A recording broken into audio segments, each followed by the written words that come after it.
discuss them afterwards. Right. So a few things on the title.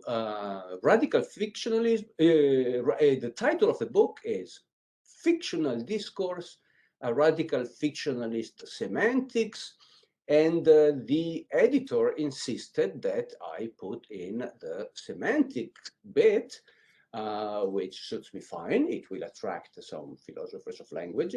They will make them buy the book and then be very disappointed because there is very little semantics in it. In fact, there is deliberately little semantics. And so I start with that, which is the starting point of the book.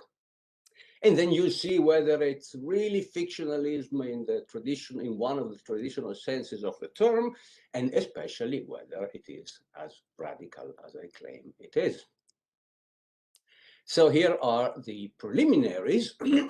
Now, my focus is rather narrow, but it should be unsurprising for anybody who's dealt with the problem of fiction from the viewpoint of the philosophy of language. One of the things that is apparently a cause of headaches for many of us is what I call apparent particularity. So I pretend that everything is fine with general discourse. There were 6 policemen who arrested a young woman in England, for example, right? And my point is going to focus on the sources of particular content. Tess was arrested, or she was arrested, and that sort of thing, right? So apparent singular terms in fictional discourse.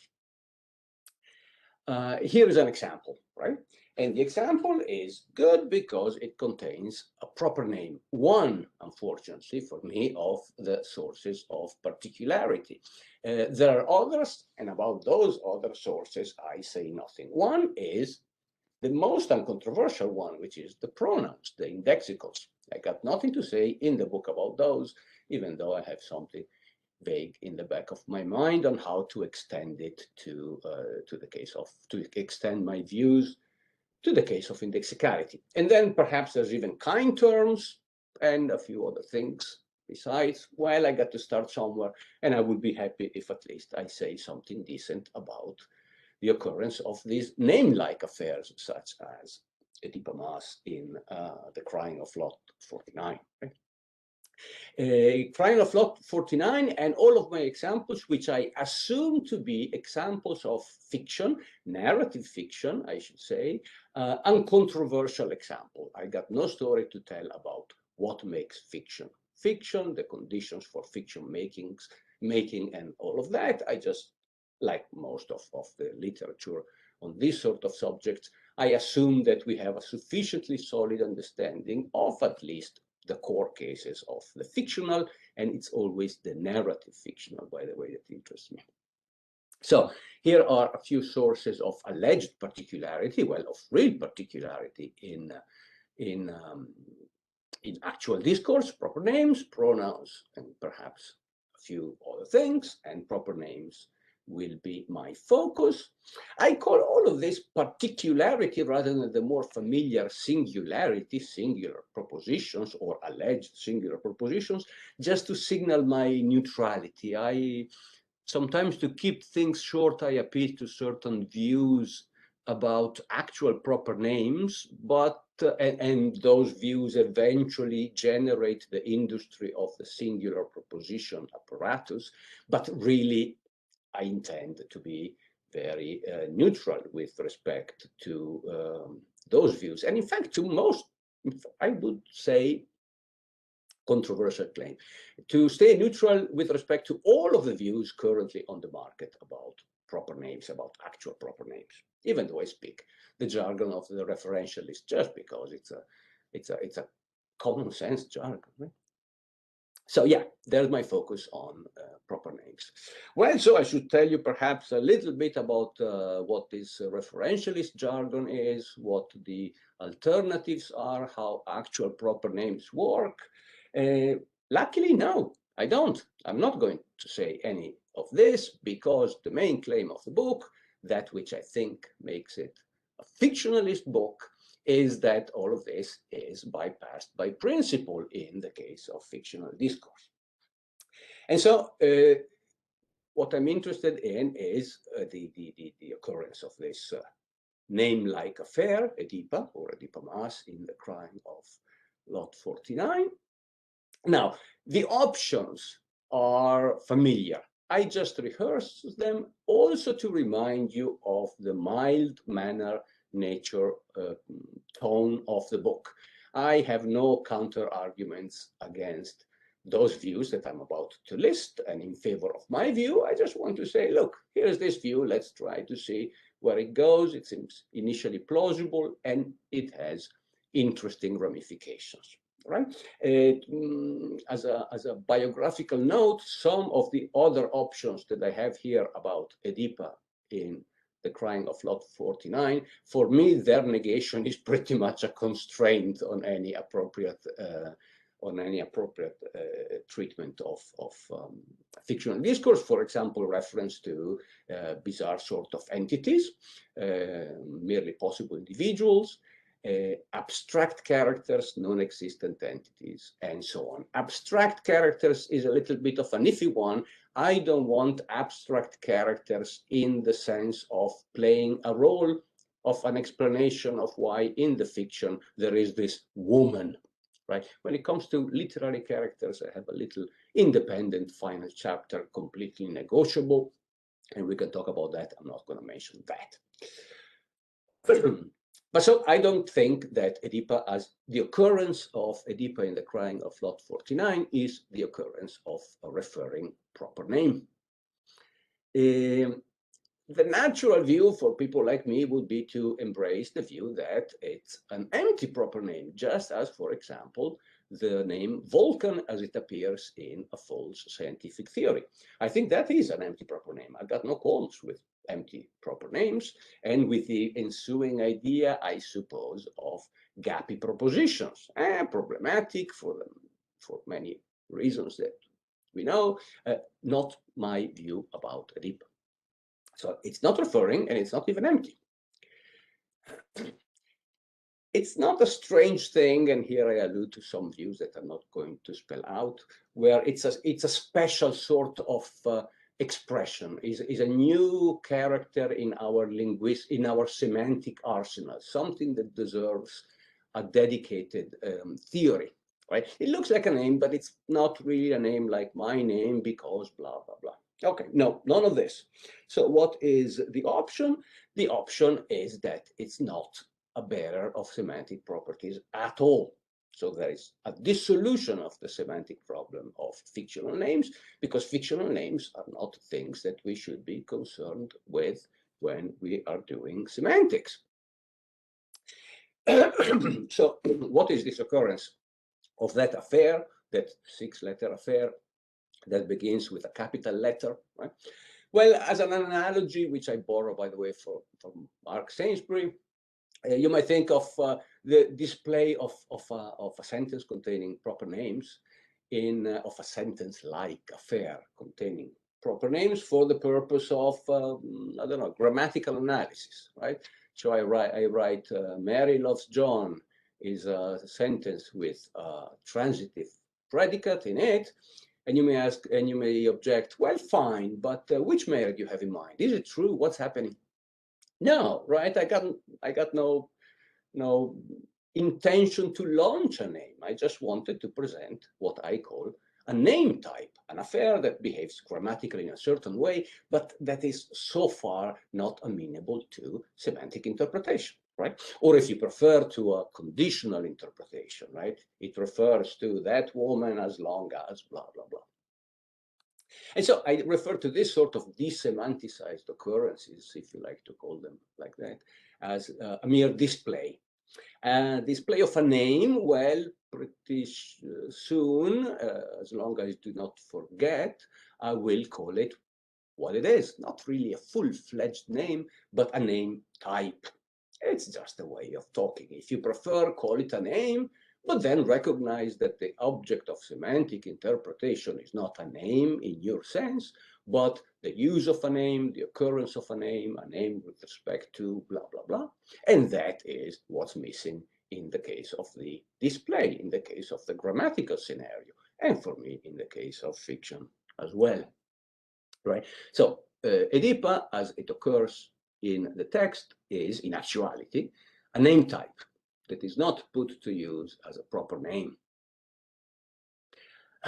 And so fiction making does not involve the introduction of a name, or if you prefer, does not involve the use of a name, the occurrence of a name under appropriate conditions. Pynchon was not in the business of introducing a name, just as he was not in the business of making up a woman or a special woman, a merely possible woman or something like that. He was also not in the business of naming her. He just made up the name. The name is made up in the sense of being purely fictional. And there's my source of critical remarks on Pynchon, the National Enquirer. Of course, there's one of the three rare pictures of the man. Right. So the author, by virtue of entering the mode of speaking that is appropriate for fiction making, by virtue of his intentions, the setting in which he's acting, or whatever you think is appropriate as a background for fiction making, is a mere displayer of a name type. Right? Well, mere, yes, in actuality, that's all you have, is the display of a name type. But of course, there's more, right?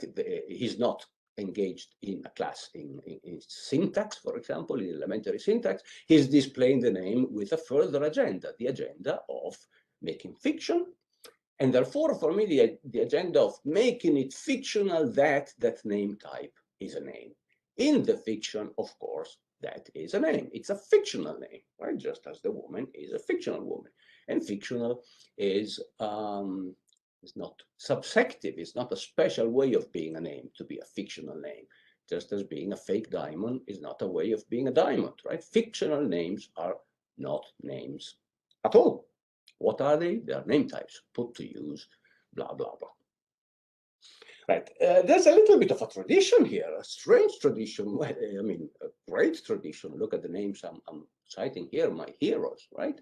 They go in very different directions. So there are surely different ways of developing the idea that fictional names are only fictionally names. All of them, for me, not so consistent. Frege is the clearest example. I only know of a footnote, quite frankly, that says that William Tell is a mock proper name. Great, right? There you go. Radical fictionalism, right? Well, no, not so radical. The sentence afterwards says, but we should still not deny it a sense, the fundamental semantic property. Well, if it's a mock name, of course, it does not have a sense. It has a mock sense, right? So I disagree with all of these people, and in the book occasionally I pick out the bits where I think they're not consistently following this advice. That's why I like to think of myself as a radical fictionalist. Okay, so great. Great why? Because, as I said, the problem of fictional names is not solved, it's dissolved. There is no semantic problem of fictional names. Semantics, of course, deals with actual expressions, and fictional names are not actual expressions at all in the fully fledged sense of expression as something that deserves semantic analysis. And here, the Fregean analysis is very nice, right? Because Frege makes this analogy with stage thunder. And of course, stage thunder is not an object of meteorological interest because it's only fictionally thunder, right? And meteorology is not concerned with what is fictional. But you got problems, of course, because those things are inert, right? They are semantically inert. They got properties, right? They got linguistic properties. I'm not denying that fictional names have all these syntactic properties, for example, even the graphic properties of standard proper names, such as feasibly the property of beginning with a capital letter. But I'm denying that they do any semantic work. And so you gotta hold there. It's not the nice, well, allegedly, nice hold that you get in a gappy proposition, right? A gap is engendered by semantic analysis. For gappy propositionalists, empty names induce the gap as an object, and a gappy proposition is a special type of a real proposition. It's a complete proposition. And we can discuss whether it's true, whether it's false, what happens when you stick in a negation, and all of these things.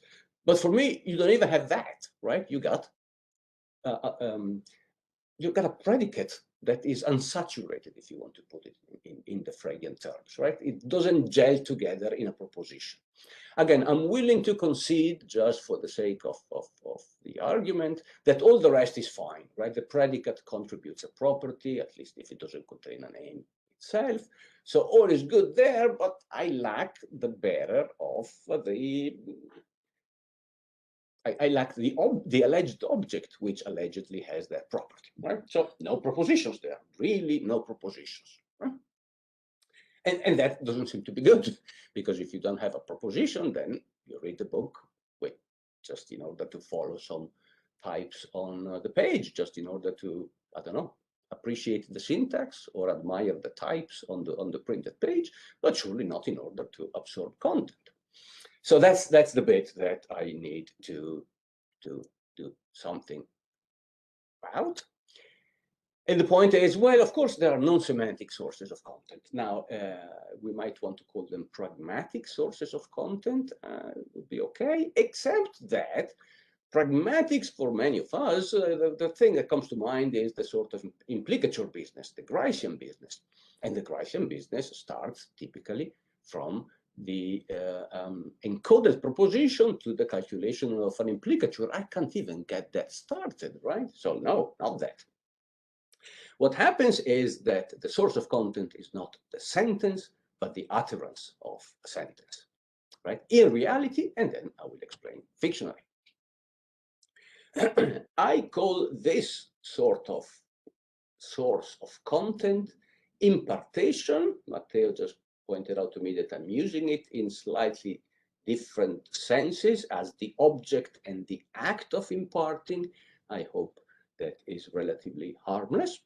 But I want to give you a few examples of what this impartation is in reality, and then to show how it helps with the problem of fictional discourse. So here, the source of content is not the sentence, or not just the sentence, but the utterance of a sentence, right? And the utterance of a sentence, of course, comes with a lot of baggage that's not encoded in the sentence, such as the fact that I'm making noises, that I'm pronouncing certain expressions and all that. And this is contentful business indeed. I find some preliminaries to all of this in the work of Castaneda, even in the 50s. John Perry and Capacorta are doing some work on reflexive content that's kind of close enough. Maybe not so close, in which case they might complain, and in which case I might say, so much the worse for you, because you're not doing what I think is the right way of doing it. But I'm really happy with a lot of what they say. So here is the example, right? I say Mary hosted a party, and I may impart that someone is speaking, right? Yeah, surely not something that is part of the semantic content of the proposition encoded in that sentence, but something that might be contributed to the conversational record. Might be, right? Sometimes it's just background noise that goes unnoticed. In other times, it can be exploited for communicative purposes. In some scenarios, the encoded content is something we barely pay attention to, and we focus on the impartations, such as in the case of tongue twisters, for example, right? And I can afford to mix these things, right? Given certain background assumptions. So, for example, the assumption that I am speaking English. When I utter that sentence, I also impart that someone is speaking about hosting a party. Yeah, right. I use the predicate. That is me speaking. And so I impart that. That might end up entering the conversational record for the usual reasons why some propositions might do so. Sorry. Right. All of this, is this all made up just because eventually you want to apply it to the fictional scenario? No, right? We want to explain these sort of semi-Moorian peculiarities. Mary hosted a party, but I never talk about parties. It's funny. And surely it's not contradictory. There's nothing funny in the proposition. There is something funny in uttering it. There is a clash between encoded content and in the sentence and the imparted content that is engendered by my utterance of that sentence. So you need that, and you need an explanation for this sort of so-called pragmatic paradoxes. So it's there. Good. And among many other things, what might be there is that the property of hosting a party, is attributed to a bearer of Mary. Yeah, right. I got no theory according to which the proper name encodes the property of being the bearer of that name. Some people do, and I think they are very wrong. In fact, I have an explanation why they are wrong. They are confusing semantic encoded content with what is imparted. Of course, when you hear me use the name Mary, you understand that somebody is using that name type in order to speak about someone. Okay, so I get this sort of content for free, well, almost for free, right? And so in the fictional scenario too, right, what is the source of content is, in part, not the encoded content, the semantically encoded content, but the content that is being imparted by virtue of uttering or writing down a sentence. And so the content that I'm left with, well, in this case, is not such a mystery why this impartation enters the alleged conversational record, because I got nothing else, because Oedipa is just not a name. And so I get all the semantics I can from the predicate, and then the rest is just this general proposition, right? You get a dissolution of the problem of actual singularity. The sentence does not encode a singular proposition because, well, it's not a fully fledged sentence to begin with, right? It couldn't do that. But it imparts something in actuality that is general, but that is close enough. Why close enough? Because fictionally, that sentence imparts a singular proposition. Okay, so from merely fictional names, I get this merely fictional particularity. Yeah, we're stuck with that. Okay, so that's the beginning, semantic beginning. Let me show you where all of this goes, right? And so the argument is supposed to be, look, well, a lot of nice things happen, mostly from the literary viewpoint. It's not a deductive argument. You can say, well, okay, yeah, those nice things could happen even without your preliminaries. Fine, but still makes the theory smell good. A lot of things. So I would like to say, to show you the power of my theory. Some less sympathetic people might want to say that the book ends up being all over the place. Well, yeah, I talk a lot about many things, and most of them, of course, I can't discuss them in the detail that they would deserve, but at least I hope the picture becomes interesting. So, what is the picture here? Well, imparted content. Imparted by whom? Surely not by Pincher, right? Who's not in the position of making a use of that sentence. He's just displaying it. And so he can't impart the content that there is a bearer of Oedipa, right? What I need, of course, is a fictional utterer, a fictional, what I call a fictional teller, the narrator, pretty much. So, by virtue of displaying the name type Oedipa, Pincher makes it fictional that someone tokens Oedipa as a proper name, right? Yeah, in the fiction, of course, Oedipa is a proper name. In fact, in this particular fiction, as in most fictions, but not all, it is a name in the story world. There is a woman there who has that name, and her friends refer to her by virtue of that name, right? Yeah, good. And therefore, since there is a fictional teller, right, you get this fictional impartation. The imparting, of course, is only fictional. The teller is merely fictional. But fortunately, the imparted content is there. I understand it, right? There it is. There's a name type in quotation marks, no problem there. And all the rest, I'm assuming, works just as it does in actuality. So all good. We get this content in actuality, which is general, and which in the fiction is supposed to be particular content. So merely fictional impartation of content that is, however, actual, thankfully, right? Otherwise, we will know what to do with it, since being fictional, for me, is being nothing. What this means is that the fictional teller, for me, becomes inevitable, right? Now, of course, there's a fictional teller in the Holmes story, right? We know who that is. It's Watson, right? So fine. But in other cases, is there such a thing, for example, in Pride and Prejudice? And you have a debate about people like Gerald Levinson and other people who think, yes, you need to have it.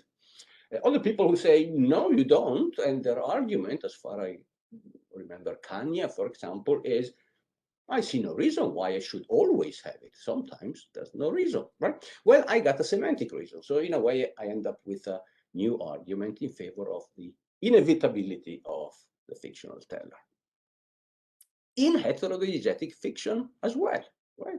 Except that in those cases, of course, the teller is not yet another character, right? The teller of Pride and Prejudice cannot kick Mr. Bennet fictionally, because he or she or it is outside of the fictional world. But it's fictional, right? And so I, of course, have a twofold fictional dimension, the story world with Elizabeth and all the other people, I can't remember the names, and what I call the periphery, inevitably occupied by the teller. Well, again, nice. Why nice? Because it fits with what narratology has told us from the beginning. People who understand narrative discourse have always been attracted to the fact that you have to have this twofold distinction between the periphery and the story world, with a lot of different names, from the Russians to the American narratologists and all that, but pretty much for me the same. So good, right? I give a new argument, a semantic argument, I should say a non-semantic argument in favor of this divide. Great. Periphery. Okay, that is what interests me in the rest of the book, right? The story world, of course, will be interesting, what's happening to this Mr. Bennet and to the sisters and all of that, but always from the viewpoint of the periphery, because that's where the fictional talking is happening. And so I will spare you a lot of these things, but one of the things I insist on is peripheral importation. Well, a little bit similar to Greg's drag, right? So importation, now don't confuse it with impartation. And importation comes from Lewis, the stuff that we bring into the periphery. What is this stuff? Well, the periphery, there's very little bit happening there, just talking, right? The disembodied voice, if you want to put it like that. So I will import things about speaking only, but for me, pretty much everything I import, right? The actual ways of speaking are reflected in the periphery. Well, inevitably, right? Otherwise, I wouldn't be able to understand what is going on. And by that, I mean the semantics. Fictionally, that name type is a name. Fictionally, for me, it's a non-indexical device of direct reference. Why? Because in reality, I think it is. And if you disagree with me, just import whatever theory you think is the right one, right? Implicature, speech acts, all of these things happen in the periphery exactly as they do in real discourse. The psychology of speaking, the science of lying, for example, that you find in tedious or indirect ways of talking and all of those things.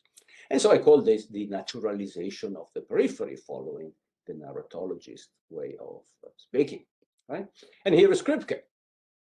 When I use the name Harry in a work of fiction, well, I don't need a new theory, right? Get whatever theory you think it works for Harry in real life, and then fictionally that theory will apply there. I see it as the ways of naturalization. Alicia, you will remind me when I'm getting very close to the last. Yes, you still have 15 minutes since we started later. Oh my goodness. So until like 12:35, 12:40. Yeah. Oh, then. Right. Okay. various digressions. Again, I won't bother you, but translation, I think, is the most interesting one. So let me say a word here. I'm not defending a metalinguistic theory of fictional names, right? Well, why? Because it would be insane to defend a theory about something that doesn't exist, right? So, first of all, when it comes to actual names, I think the metalinguistic approaches are completely off the wall. And so, absolutely, my claim is not that the name Edipa has as its meaning being the bearer of Edipa. No, of course, right? It's got no meaning whatsoever in reality because it's a fictional name, and in the periphery, it just works like normal proper names work. No question about that. But I get the effect through impartation, right? To that kind of carefully chosen impartation that does the job I want. Okay, lots of stuff that I will skip about our use of, well, our tokens of those names, right? So I keep talking about what Jane Austen or Pynchon or Doyle were doing. Well, they're not the only ones, right, who token those names. I do too, for example, when I summarize the story. And I will spare you all the details here because they're a little bit tedious. Here I have an abundance of riches. I've got 3 or 4 theories that fit with what I want to say. Right? But so for me, me too, when I tell you, according to the story, Miss Edipa Mas hosted a party. I too am not encoding a proposition because I engage in a sort of parasitic fiction making. Well, not fiction making, fiction reporting. So I set up a reteller, just like Pynchon did with his fictional teller, except that mine is differential, has to look back at the fictional teller set up by Pynchon if it wants to do things right. Not speak the truth, there's no actual truth here, but being what I call faithful to the story, a fairly familiar move there. Right? And so in the case of our retelling, all that I'm going to mention here is it's a sort of differential fictional periphery. Right? I produce name types only, I display name types, but I make it fictional that somebody is retelling the story that was originally told by Pynchon's fictional teller. Fixed talk, boring stuff. Okay, and so good. I can conclude with something a little bit more aesthetic, a little bit more. So what does all of this have to do with our understanding of fiction? And for me, it has a lot of interesting consequences. I find them true, I find them correct because they fit with what narratology tells us they do. Again, I can't claim I have the prerogative for all of this so that they constitute a proof of my theory, but I'm just happy to say, notice how my theory fits well with this sort of independently plausible views about literature, and notice how I'm doing it from a viewpoint that is completely independent. So, you know, coincidence, that would be a little bit bizarre. It's a sort of reason to suspect that there's something true going on here, maybe. All right. So I mentioned just a couple of them. And they mostly have to do with this idea of peripheral importation, right? The fact that the story world can be as crazy as you want. People fly, 2 + 2 is 20, and all of those things. But the periphery is well behaved in this sense, that it, by and large, is subject to importation of all the facts about actual speaking. And so peripheral discourse, notwithstanding possible story world oddities, peripheral discourse conforms to actual regularities. Encoding, yeah, when Pynchon's fictional teller says hosted a party, he's speaking English, this for me is just semantics, and the semantics is there. Even though perhaps in the story world, people speak a bizarre English with a very bizarre semantics, right? As in a story of a world in which people speak the way Frege thought they spoke, right? Which for me is false, right? So that can happen, but not the periphery, right? Impartation, of course, right? All those things. And speech acts, implicatures, and I already mentioned all of these things. And so interpretation is, in part, I got all the stories to enrich the picture, but in part this sort of naturalization of fictional telling. Right? Okay, so I conclude with an example. Story world. Right. So I said my concern is the periphery. And you might say, how strange. Yes, of course, nobody wants to ignore the periphery. I read Jane Austen and I love what's happening in the periphery there. What a witty, wonderful, skilled voice is talking there, right? The fictional teller that she put up. Yeah, that's true. But come on, most of all what I'm interested in is the story world, right? What's happening to the woman and the man and all the sisters and all that fact. Well, yeah, and but for me, all of this is cashed out from the viewpoint of the periphery, and this has some interesting consequences because the periphery is naturalized. I got a story to tell about what's got to happen in the periphery, even if it's never mentioned, even if Jane Austen had no idea, but the periphery works in the way discourse works, with all the implicatures, with all the issues of relevance, right? And all that stuff. And so that has some repercussions on what's happening in the story world. And I conclude then with one of the many examples that I have in the book, and my take on David Lewis's Russell Viper example. Okay, so I'll explain. I will remind you briefly what the example is, what the issue is, and what I think we should say once we pay attention to the periphery, naturalized. And why do we pay attention to the naturalized periphery? Because we started with the whole story about impartation that needs the periphery as the site of utterance, right? So that's the line that goes from my beginnings to now discussions about interpretation, story world interpretation. So, if you don't remember, here's the story. You read the text and you read, maybe explicitly, maybe not so implicitly, but closely enough. Lewis says, you read the story where, according to Holmes, a Russell Viper climbed down a rope and bit the victim and then went up again through a tiny hole. And so you get the classic locked room mystery, right? How could that happen? Well, the murderer was up there and he sent down his little trained Viper, I suppose, who did the whole thing. Great, right? So far, so good.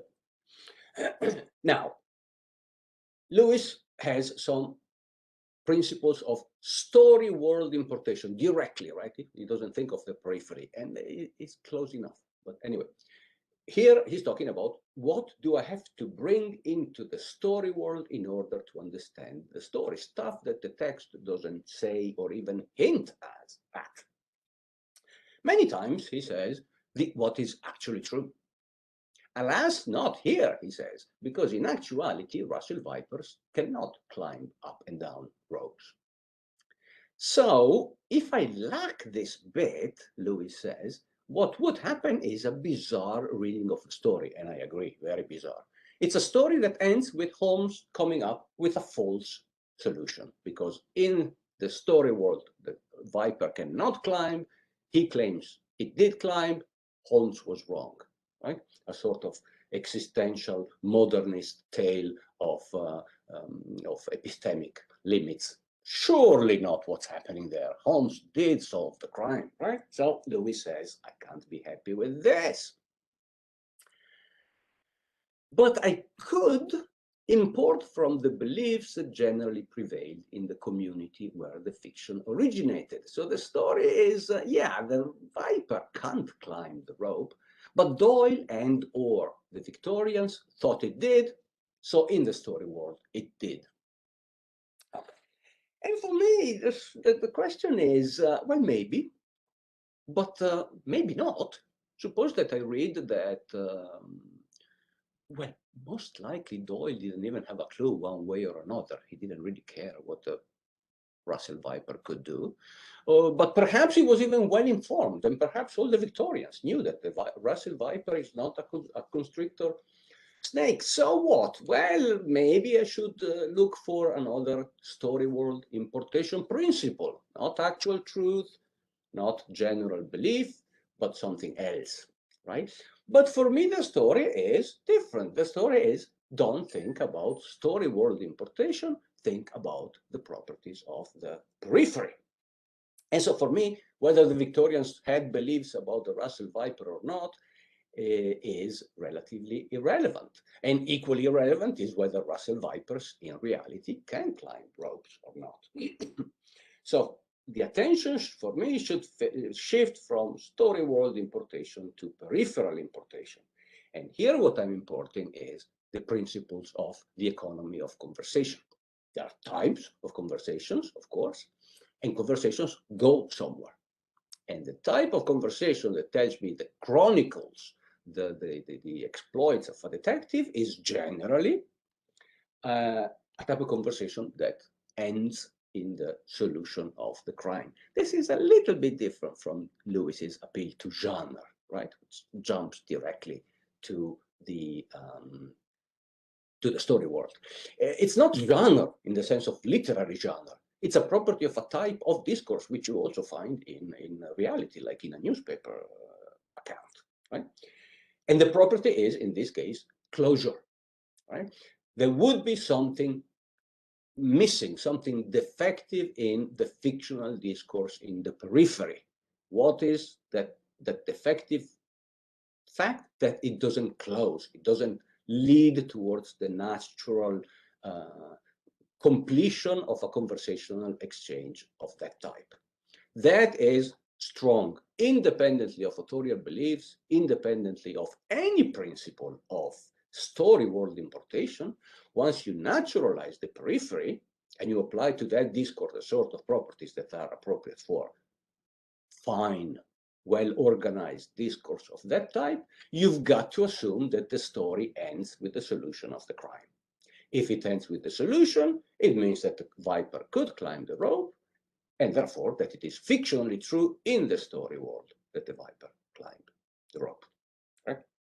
By the way, obviously modulo assumptions of reliability on Watson, but unreliability is yet another story that I deal with differently, and I suppose nobody would think of Watson as being an unreliable reporter in this case. Okay, so this was just an example, and I conclude here. But yeah, an example of how of the long journey, unfortunately very quick, 150 pages, surely doesn't do justice to what's happening there, but the sketch of the long journey from my semantic, or I should say non-semantic beginnings to conclusions in the philosophy of interpretation. Okay, that's it. Thank you very much for this very interesting and clear talk. So now it's Matteo's turn. Okay.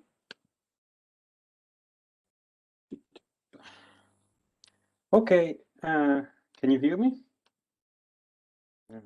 Yes, and we see your presentation. Okay, good. Well, the real comment is that it's a great book and it's full of ideas. It's well written, it's witty even at times. And but in order to do my job, let me first summarize. Let me give you a horribly crude summary of the book, and then I will ask a couple of questions, and if there is time, I will also make a small remark. So, oh, okay. So the idea is that a sentence like Emma seemed to unite well. A sentence type like Emma seemed to unite the best blessing of existence does not encode the proposition, does not express a proposition, so it's not even a real, authentic sentence. But then we manage to understand, to follow the story of Emma because we focus on impartation, and so we understand that the bearer of Emma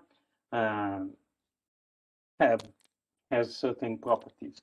So there's much more in the book, as you can already guess, the distinction between periphery and the story world and so on and so forth. But let's stick to the basics. So the idea is that Emma is not a real name, just like toy ducks are not real ducks, and so what you see on the screen is not a genuine sentence. It doesn't express any proposition. So the notion of impartation is really important in the book because, again, consider this the display of this sentence type. Well, as you should know by now, it doesn't encode a proposition. But then the point is, how do we follow Doyle's story? And the idea is that we focus not in what is encoded in his fictional sentences, because nothing is encoded in those sentences, but we focus on what is imparted by Watson fictional speaking of those sentences. So we focus on his telling. And the idea is that such a sentence type fictionally imparts that someone called Holmes did something, and that is a genuine content. Okay, the proposition that the bearer of the name Holmes took his bottle from the corner of the mantelpiece, that's genuine content that we can understand and follow. So let's try to get a little bit clearer on this notion of impartation with an A. And sometimes the notion is presented in this way. The idea is that the proposition that imparted content is the sum, if you want, of those propositions that are actually true with respect to any occasion of use of a sentence like the one that you can see there. And if that is the case, then of course, every time you use a sentence like 2.3, it is true that the name type is being used, that I use a name pronounced and spelled Doyle, that someone is speaking or writing something, that there is an intelligent creature out there, an agent. These are all things that are true whenever that sentence is used. But Stefan also wants to claim that my actual use of 2.3 also imparts that someone named Doyle was born in Edinburgh. And that is not a proposition that is true every time I use 2.3. I might be lying when I say that Doyle was born in Edinburgh. So the idea is that encoded content, and that is actually clear from the book, encoded content is not just the content that is made true every time we use a sentence.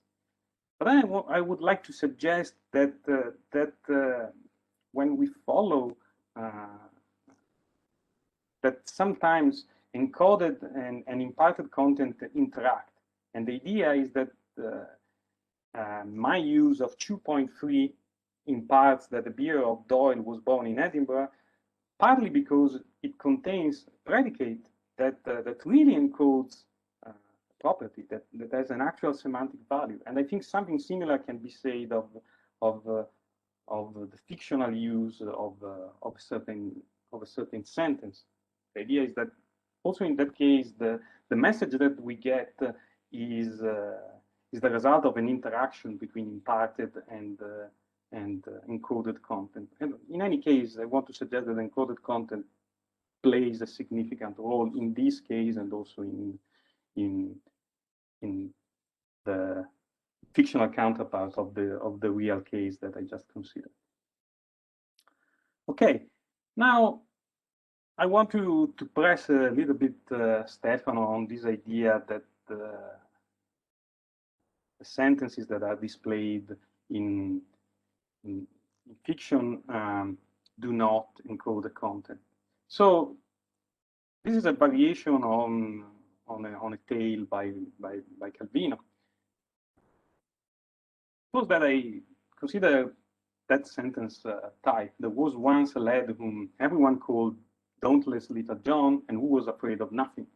I take that these uncontroversially, I mean, I think it's plausible to say that this encodes, this expresses a proposition, the proposition that there is someone that has free properties, being a lad, a young boy, being called dauntless little John, and being afraid of nothing. Oh, sorry. So consider this variation in which the first part as before, and then you say he was afraid of nothing. There was once a lad whom everyone called dauntless little John. He was afraid of nothing. Well, in this case, I think one might say that nothing substantial has changed. Yes. And finally, consider the idea of substituting the pronoun he with well, a fake, fictional proper name. So in this case, you say there was once a lad whom everyone called dauntless little John, and dauntless little John was afraid of nothing. I mean, I'm not sure there is really an objection here, but maybe there is an opportunity for an objection that we might explore. And I really don't know. The idea would be that if you are attracted to the idea that, so if you are attracted to the idea that sometimes proper names behave, not always, but maybe only sometimes proper names behave like pronouns, and here's an example from the literature that was suggested to me by Giuseppe Spolaore. So every woman who has a husband called John and a lover called Gerontius takes only Gerontius to the rare name conventions. The idea is that you could replace Gerontius by the letter, something like this. Every woman who has a husband called John and a lover called Gerontius takes only the letter, takes only the lover to the rare name convention. And if you are attracted, and maybe you shouldn't be attracted to this view, but in that case, you wouldn't see much difference between 1, 2, and 3. And even if you're not attracted, I still wonder if Calvino couldn't rewrite the story using he, using the pronoun he, instead of the proper name every time. Because in that case, I mean, we could really have real encoded content all the way down. So everything could be done. We could follow the novel just following. We could follow the tale just focusing on the encoded content rather than imparted content. And just a very extremely quick remark, because the Stefano points out in the book that many of his views, many tenets of radical fictionalism, many views can be many aspects of radical fictionalism are compatible with other brands of fictionalism. And here I want to say that that there is a kind of fictionalism that is compatible with at least one idea from radical fictionalism, and that is what has been called object fictionalism. So object fictionalism is the idea that sometimes you have a language game in which you are allowed to utter certain sequences of words. I don't want to call them sentences. If certain real world conditions obtain, otherwise you are not allowed to make that move in that language game. So there are sentence types that have correctness conditions. Even we don't need to take a stance on whether they have truth condition, whether they express proposition. So the idea is that consider this admittedly not very interesting game in which it is fictionally true in the sense that you are allowed to say that someone is the king of France.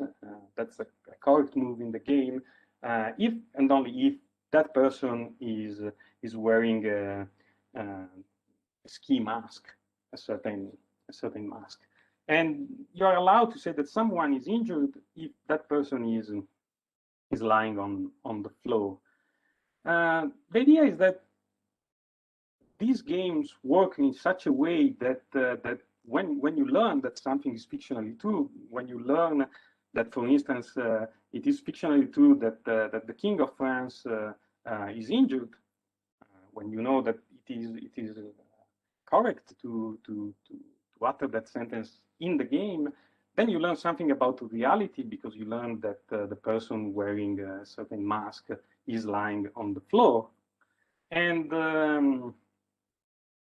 the idea is that object fictionalists need not claim that these sentences these sentences type that are used in this language game encode propositions. There is no need for them to say that. And to that extent, I think that object fictionalism looks compatible with radical fictionalism, and well, maybe this is interesting, maybe it isn't. Anyway, that's all. Thank you.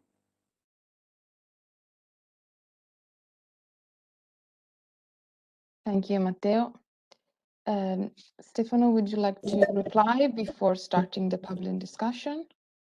Yeah. Well, very short, because yeah, excellent. All very good. Now, so let me say something about the first bit. I really liked the way you put the thesis about Gerontius. Proper names sometimes behave like pronouns, and the example, of course, has to be bound pronouns. So sometimes, yeah, okay, maybe, right? I'm not sure about the sometimes, but the first thing to say is I for independent reasons, I definitely do not agree with those who generalize from these very peculiar examples, right, to the whole of proper names. So great, sometimes, maybe not always, but sometimes they could. Fine, but if they do, the pronoun here obviously has to be bound, because you want every woman to bring her different gerontius to each party, right? So it's got to be bound, and so fine. And so exactly as you said, there, for me, it could, if that's the right analysis in actuality, right, of the sentence, it could have the same effect in fictional discourse. And so it's all encoding. And so in that case, 1, 2, and 3 would encode the same proposition, right? Yeah, which with a big quantifier and just variables. The second one too, by the way, even though it's 2 sentences, but we know how to deal with that. So that's fine.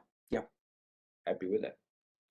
Of course, not all cases are like that, right? Sometimes there's no binding inside. So those are the ones that interested me. So great. And the second bit, yeah, nice. And I see those are examples, by the way, Tatiana forced me to think about theater and other fictional bits, right? And so I suppose there, the person lying on the floor, I'm thinking of the actor lying on the floor, or perhaps a child playing, right? And so X is injured is fictionally true if and only if X is lying on the floor. Good. Those are the real life conditions. For me, then it would be something like fictionally, the sentence Edipa is a woman is true if and only if Pynchon displayed the sentence type. But yeah, sounds good to me. Yeah.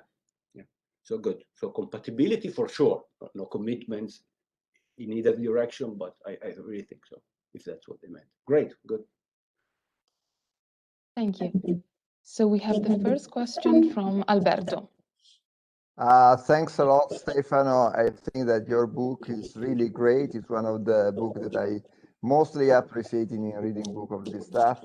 And even though I completely disagree with you as far as the first part is concerned, completely agree with you as prefer story, the preferred teller, and so on and so forth. But I disagree as to the idea that fictional names are not names. And let me put it my disagreement this way. You said at the very beginning that you have to extend your theory some way with respect to indexicals, right? And I guess that as far as indexicals are concerned, actually you have to adopt a different sort of version.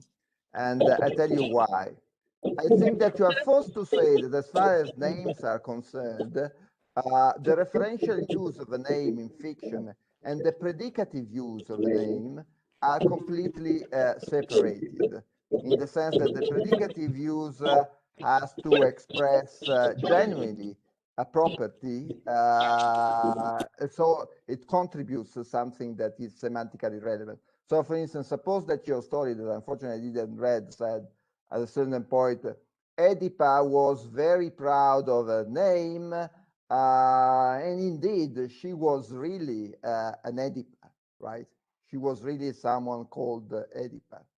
I guess that you would be forced to say in that case that the predicate really expresses a property, and so his semantic behavior is completely different from the behavior of the name in referential position, since in referential position is not a name. But then let's go to indexicals. And suppose that Gone with the Wind ended actually with this sort of sentence, with Rossella O'Hara saying, tomorrow is another day, since there is always a tomorrow, right?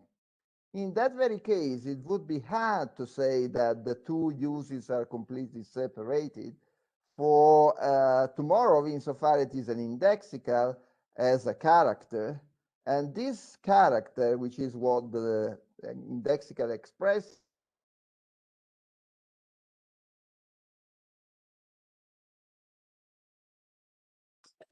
We lost you for a minute. I lost you at least for a minute, Alberto. It was expressed in Gone with the Wind, this sentence. Are you hearing me? Yeah. That the Gone with the Wind ended. There is some sort of noise. Maybe somebody has the mic open. Okay, thanks. So suppose that the story ended with this sentence, with Rossella saying, tomorrow is another day, because there is always a tomorrow, right? So there would be both a referential and a predicative use of the indexical.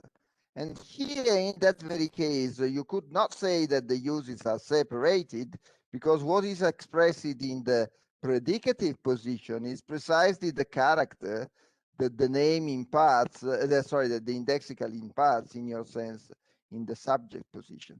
So you have to provide the different accounts for indexicals and for proper names as far as fiction is concerned, which sounds to me strange, precisely because, as Matteo has shown, there are cases of anaphorical indexicals in fictions as well. So you might have a sentence saying, Sherlock Holmes is a detective, he blah, blah, blah. So either you are forced to say that anaphorical indexicals are a different sort of semantical beasts from normal indexical. I guess it's something that Eros Corazza once has maintained. I can't remember exactly, but maybe it's a position. But you know, it's something that sounds very demanding. Yeah. Good. So two things. Well, the first one is notice how all the things that I'm supposed to be a bit worried are things that I'm worried about independently of fiction, right? Because all of these things, I'm not too happy to buy the classic account of those occurrences of proper name, like being an Oedipa or every Oedipa. You know? But okay, yeah, it's there. Now, in this case, of course, a little bit like what I said to Matteo. Well, if being an Oedipa is really a predicative use, which stands for being a bearer of Oedipa, then I'm happy with that. Yeah, you're right. Their encoding does the job. Fine, Good. Now, when it comes to indexicals, I completely agree with you, but for even more perhaps simpler reasons, I think, related to your example too. So my idea is that proper names are the sort of things that are so promiscuous that we need to do something in order to activate, right? You can't ask me who's Fred. You need to have a sort of use for Fred. They don't come equipped with a referential big apparatus by themselves. Indexicals are not. Indexicals are 100% parts of English, just like a predicate. I in the periphery, as you correctly say, has the same character. So I can't, whereas I want to say that Edipa is merely fictionally a proper name, I surely wouldn't want to say that I or he or whatever are merely fictionally indexicals. No, those are indexicals, full-fledged. What I think is merely indexical is the stuff that does the referring job for an indexical, the context. So yes, it will be a different story, but it is a story that I would like to push, but it needs to be told, and that's not going to be options. Thank you. So now it's Andrea's turn. Hi, Stefano. Good morning. Good morning. So thanks for the talk. What, sorry? Good afternoon for you, apparently, right?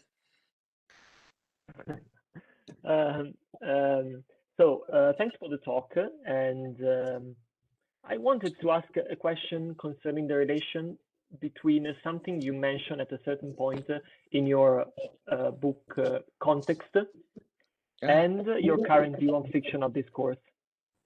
Because I recently read again Context, and you say something about fiction there, and I wanted to know how the new view on fiction fits with that. So at a certain point in Context, you discuss a very widespread position, namely that sentences like Sherlock Holmes lives in Baker Street somehow abbreviate longer sentences containing an intentional operator, like in the story such and such. And your point there is that on your view of context, like context in the formal sense, what you there call the indexes, you can elegantly explain the truth of such sentences without committing to the view that they abbreviate something else, that there is some form of ellipsis at place. So you just need to acknowledge that we're talking from the point of view of the story. And these insights, when this insight is developed within your apparatus, you get that my utterance about Sherlock Holmes can be represented by a pair containing an index, other than what you call the simple-minded index. The crucial point is that in this index, there is, like the parameter of the possible word is not occupied by the word at which the utterance takes place, but rather the word of the fiction. And that's what the view. And I like that because, like, you avoid all the troubles in justifying that there is some sort of ellipsis going on there. So I like that. But I was wondering how this view now relates with your current view on fiction, and especially this is my worry. Like, no, first of all, if you think that this sort of view can be applied also to your new view of fictional discourse, your more developed view on fictional discourse. And the second issue is, like, sometimes we do say things like in the story such and such, Sherlock Holmes lives in Baker Street. So no ellipsis, we just say it out loud. We say in the story such and such. And here, of course, like it's very strange because the intentional operator should operate on something that follows it, a proposition encoding sentence, but you don't have a proposition encoding sentence there, of course. So these are my two questions. I hope they're clear.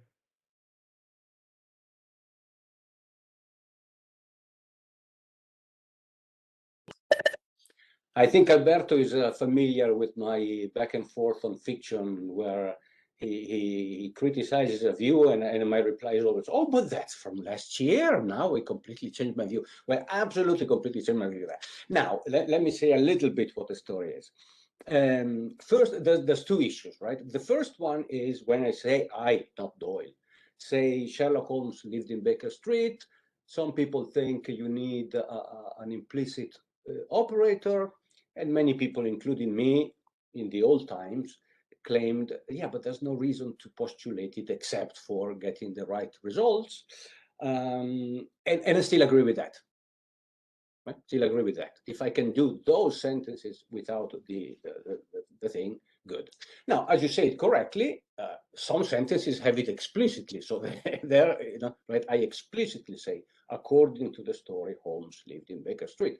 So I owe you an analysis of, according to the story, whether it's always there or just there when I bother to voice it.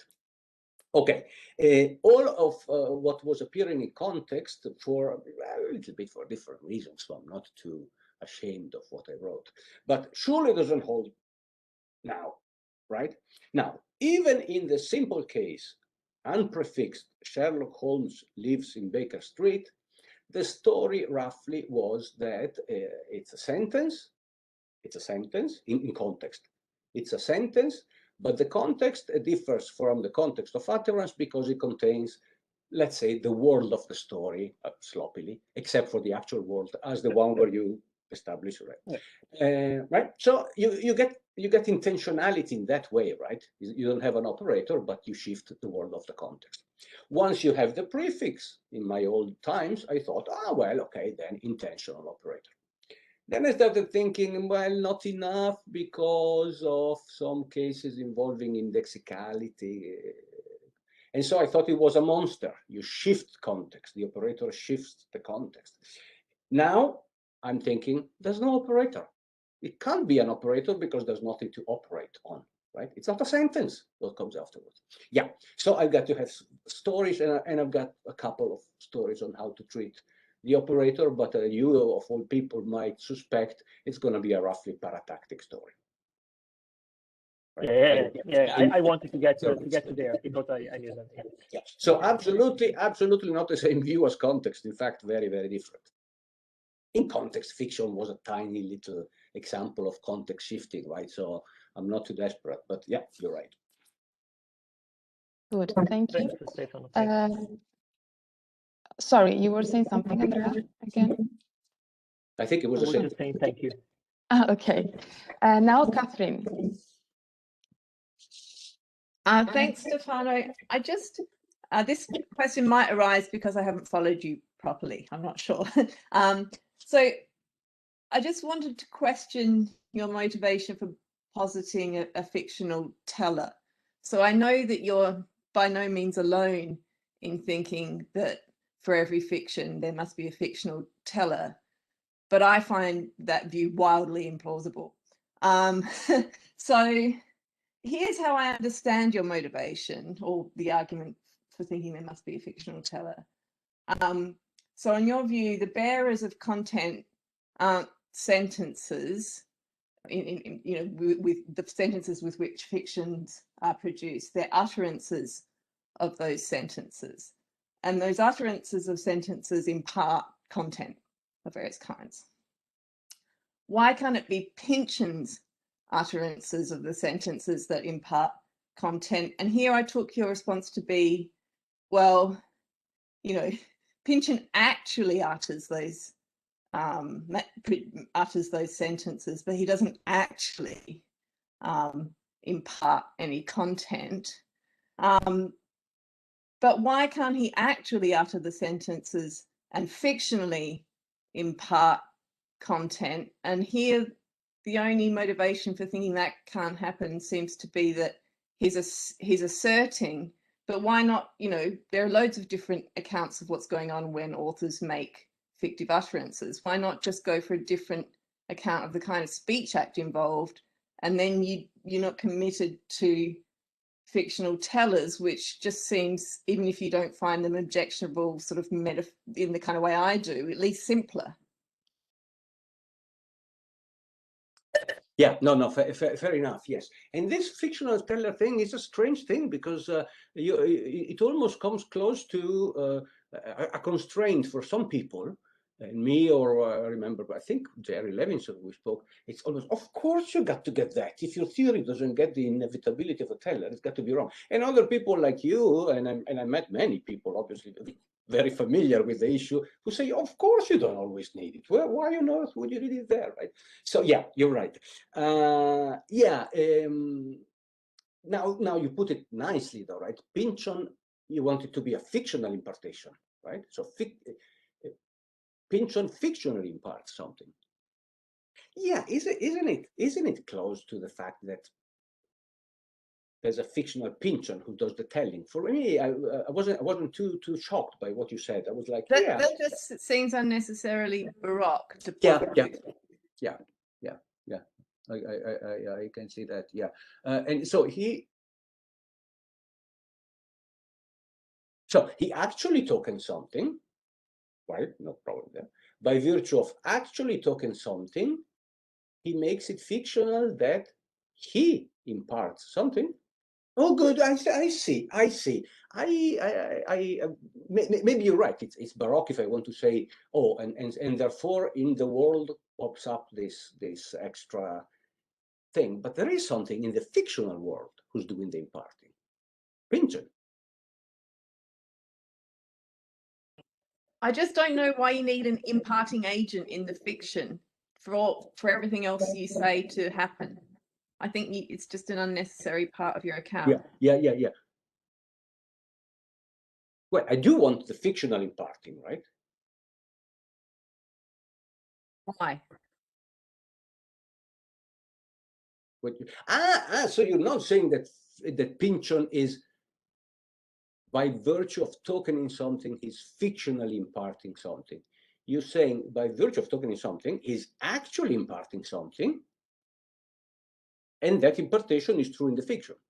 No, I'm saying in virtue of actually uttering, he's fictionally imparting, but that does not entail that fictionally there's a teller. I just think that's a perfectly coherent view, but you seem to be assuming that it's not. He's fictionally imparting that there is yeah, and I'm not denying that I think I can understand what is going on, but that is so different from the view that the fiction, that the site of the impartation contains an imparter. Yeah, there's no imparter on the view I'm presenting with you. Exactly. And I'm trying, and I can see why, but I'm not so convinced that it doesn't actually automatically come out. But yeah, I've heard this before. Yes, absolutely. No, you're absolutely right. It needs spelling out at the very least. If you're wrong, and worst case scenario, you're right. Yeah, so I lose that nice payoff. For me, nice, by the way. For you, it would be an advantage for me, right? If I lose it, because you don't want it. Yeah, I think you'd get a better theory. Yeah. Exactly. Yeah. Great. Good. So we have the last two questions by Tatiana and Gregory. Gregory, I just saw your hand raised, so I guess that you want to. I didn't see the questions on the chat, but I see that you have raised a hand. So we have the two last questions. So first Tatiana and then Gregory. Tatiana, you can go first. Thanks so much. Thanks, Stefan. I think that for me that cleared up a few things. As you know, I mean, I read your book at least once to write the critical note on it. So as you know, I had like particular comments on more particular issues there. So I'm going to ask you the same methodological question that I actually asked Greg. I indicated that in my critical note that I'm kind of maybe not so happy about the term fictionalism here. So let me just take the chance of asking you. So even if we assume this very kind of wide understanding of fictionalism that Greg seems to presuppose, so what are we fictionalists about? I don't think that has ever really become clear to me. So what kind of discourse are we fictionalists about? And then once you answered that, the question would again be, so if the very broad idea of fictionalism, as you understand it, is that fictionalism about a kind of discourse is that we treat it or its content just the way we treat fiction, then still fiction, or that we treat it in any way, part of how we treat it would be to think that fiction, despite the fact that a lot of the things that are presented in fiction are not reality, we still think it's very valuable to engage in fiction. I mean, it's so obvious. It has spelled out what the value is, but it's so obvious we don't question it. But in the same way, it seems we need then an answer for why that particular discourse you're thinking about is so valuable that we should continue engaging in it, even if it is false or not to be taken at face value, or whatever you prefer here. Yeah. No, fair enough. Now, on the second one, I got nothing. Absolutely. Why we would engage in this story, and if I'm right in my reply to Catherine, in this very bizarre fiction in which we set up a teller who's telling us things, and we make up these propositions. So why that would be valuable?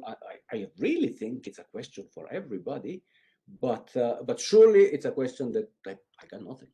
I really don't. I don't even know the literature to know where to go and fish out. I think it's more that, like, I mean, fictionalism is a methodological view. So no, that's the first bit. Yeah. So yeah, all right. No, yeah, but there too, you will be disappointed. But there, I think you're even more right than with the second bit. You're even more right because yeah, I can make up words, but there is a convention that once certain words are so entrenched in philosophical jargon, it would be nice to use them as people use them. So yes, fictionalism in mathematics, fictionalism in ethics, and all of those things, and those are metaphysical views, right? They're usually, or at least I mean. Tell me if I'm right. Yeah, I think the question was say, like, fictionalism is when we talk fictionalism about something, that's just we're saying that this kind of discourse needs to be treated like fiction. I think that may be a little bit problematic, because what do we mean by treated like fiction?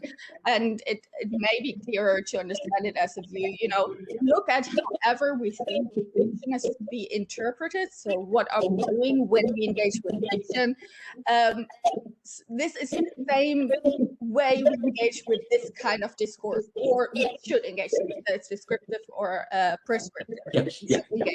Yeah. So I mean, like I'd say, to some degree, it's still like a metaphysical view, but a metaphysical view about the kind of debate we are engaging in, maybe.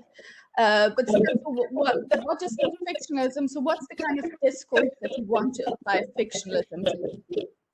Right. Yeah. No. And look, let me say this fictionalist bit as being parsimonious. Let me put it like the spirit, at least, right? Numbers are so difficult to know exactly what they are. They are shady. So let's make the whole thing as a fiction, right? That's how I see it. Now, what I'm fictionalizing about is not something that's problematic like numbers or ethical properties or anything like that. It's something that sure enough is here. So you're absolutely right in that sense of complaining about my label. Because what I'm fictionalist about is fictional names, right? Those things that we think are names, but in fact for me are not. So I'm parsimonizing on a kind of proper names, which doesn't seem to be such a momentous metaphysical view.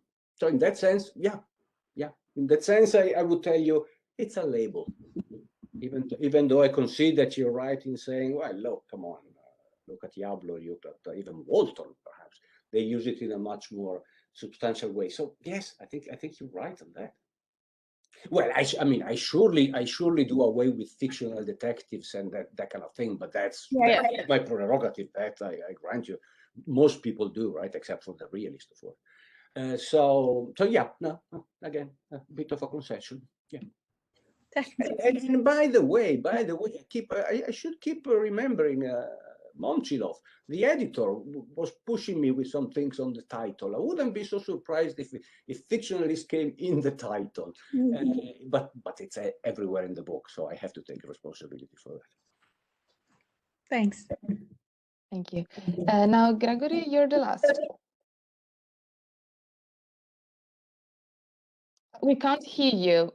If you can switch on the microphone, please. Sorry, Catherine. Great. My question was really asked by Catherine, so I'll pass. Okay, so there are no other questions. And I guess that now we have the lunch break, right, Alberto? And so we'll meet again at around 3 p.m. Thank you again to Great. Stefano, Matteo, and all the speakers. Thank you very much. We can log out and then log back